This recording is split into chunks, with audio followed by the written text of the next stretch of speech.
Саламатсыздар ма оқушылар мен әріптестер? Бүгін біз Дарын Республикалық ғылыми орталығы ауыл олимпиадасының облыстық кезеңі 2025-2026 есебін шығарамыз. 4-ші есеп электр тізбек жеті параллель қосылған резистор R тең 50 Ом кедергісімен және сыйымдылығы С 15 микрофарад конденсатор 2R және 3R резисторына қосылған. 3R 2R. Бұл жерде бізде R резистор мен С конденсатор параллель жалғанған. Тізбек тұрақты кернеу жүйесіне қосылған. Орнатқан режимде конденсаттың заряды мынау.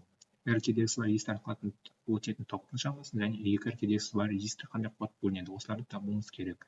Бұл есепке 7 ұпай берілген. Ең соңғы 4-ші есебі. Енді шығарайық. Бізде ең алдымен конденсаттың түрінің сыйымдылығын табуымыз болады, иә? Конденсаттың сыйымдылығының формуласы С тең Q бөлінген кернеу. U С. Бұл конденсатордың кернеуі, бұл конденсатор заряды. Енді бұл бізде конденсаттың сыйымдылығының формуласы. Осы жеріміз конденсатордың сыйымдылығын кернеуін табуымыз болады, иә? U С тең Q бөлінген С. Пропорция арқылы тауып отырық. Мына орындарына алмастырып. Енді